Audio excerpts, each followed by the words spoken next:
we pull up a spreadsheet, and on the spreadsheet, it shows every single day how many people agreed to leave a rating and review for the podcast, how many people came back to the podcast. So it was easy for us to go in and we could account for. Most hosts never achieve the results they hoped for. They're falling short on listenership and monetization, meaning their message isn't being heard and their show ends up costing them money. This podcast was created to help you grow your listenership and make money while you're at it. Get ready to take notes. Here's your host, Adam Adams. Hey, podcaster. It is your podcast host, Adam Adams, your podcast coach. And on this episode, I want to share with you something, an epiphany that I had that can help you as a podcaster. And it is simply to track your results, to track and measure and look at what's going on with your podcast. So there's a lot of podcasters say, never look at your podcast statistics. They say it'll depress you, you'll cry, you'll quit your podcast because you notice those. But there's something that you can get from looking into your numbers. There's a few things actually, and one of them is to see trends. Is it going up? Is it going down? The next one is to understand which podcast episodes get a lot of traction and which podcast episodes get less traction. I'm noticing on my own podcast that a lot of the biohacking episodes that I've had have done a little less traction. And so then I'm thinking, should I be doing this? I'm getting some good results, some good feedback from my listener, and I'm getting some negative feedback from people that I've shared it with. And what should I do? And it's looking at these things to try to see, hey, which episodes are people really looking at? Which episodes are really catching the eyeballs and the earballs of my listener? And you can be doing that same thing. It's interesting because I was having this epiphany by talking to one of my clients. So we host our own podcast, but we also teach and coach other people how to podcast and how to grow their listener base, how to monetize their show, things like that. And as I was talking to one of our clients, they were asking, hey, what is it that you did to grow my listener base? How did that work? How did that happen? And can you show me how many people that came through your marketing efforts are listening to my podcast and give me ratings and reviews of my podcast? And how many of them are coming from my own efforts? Because it's obvious that he was doing a lot of time and attention on his own and helping him. He was making phone calls and asking people for honest ratings and reviews. And so he basically saying something like, I've called up 100 or 200 people and I've gotten like about 120 of these written reviews. How do I know if you even did anything? And my thought was, well, we measure and track everything that we do. And so we went in and we keep a daily log every single day. We are taking screenshots of everything and we are looking to see how many ratings and reviews they got today, tomorrow, the next day, yesterday, the day before. And we had taken this information for him and through his podcast through the entire 13 months that we have been working with him. And so all we had to do was go in to all of our screenshots and all of our measuring and tracking, because that which we measure, we can change. That which we're tracking, which we're paying attention to, we can know if it's being affected or not. And so it was easy for me to answer that question of what is it that we did to help him. And so we look into our private message campaign. So we go to the manager and we say, hey, I need a report for the last 13 months on his podcast to see what we were doing and what was going on, who we were talking to, because we have names of everybody that we had talked with about his podcast in order to get in front of his right perfect avatar.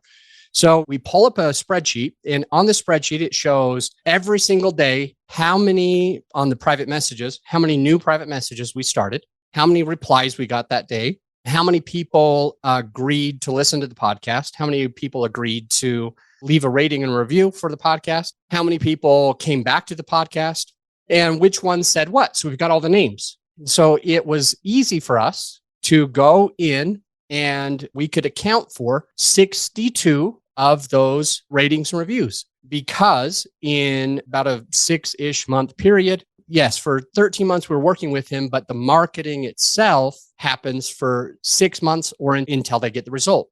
He got the result in 6 months, so we stopped doing the paid ad part 6 months in. And so we look at those 6 months and see what the traction is. And he doesn't get a whole bunch of traction in the first month. That makes a lot of sense because it takes time to have these conversations with people in order to finally ask them about a podcast that they've heard of and which one we should listen to. We actually go in and listen to it. We offer feedback for it. And then later we say, hey, have you heard of this person's podcast? There's an episode that I'd love to share with you.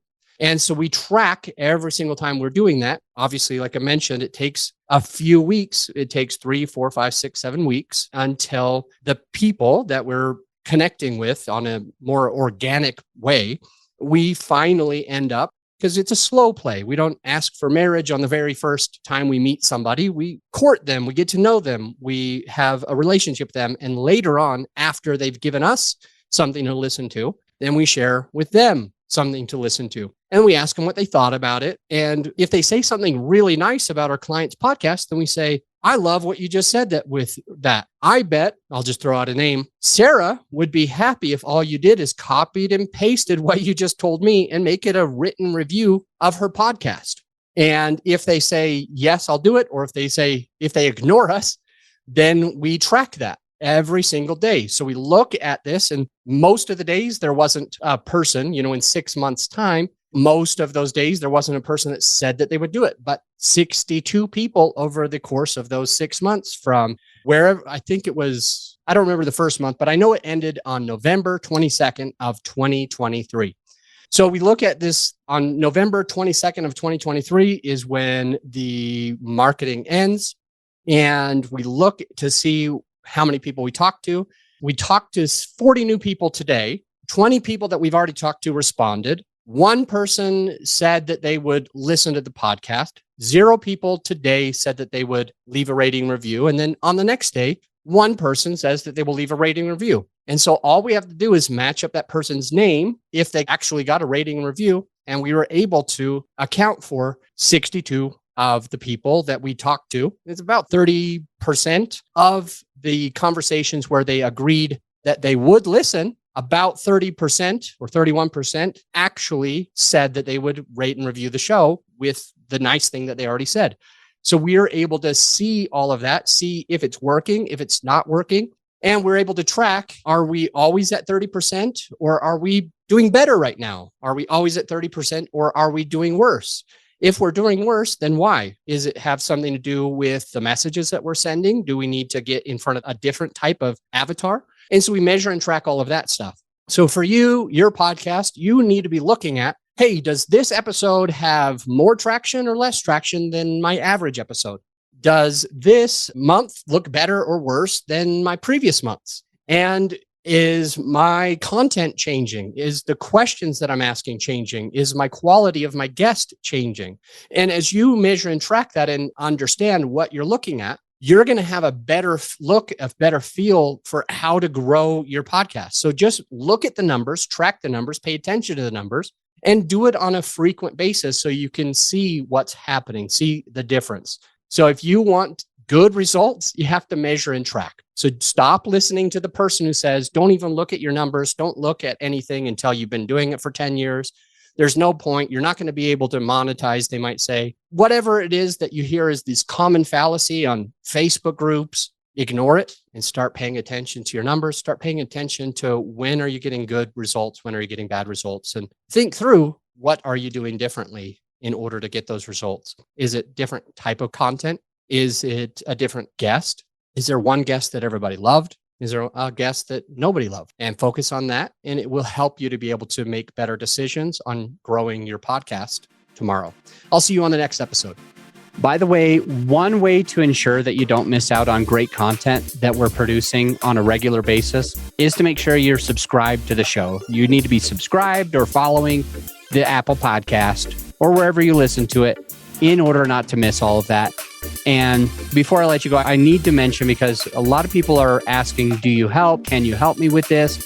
And the answer is yes. My company actually does it. It's called Grow Your Show. And you can find that at growyourshow.com. Our clients, they call us the easy button for podcaster because they simply have to record their episode. And they know that every single thing else is done for them.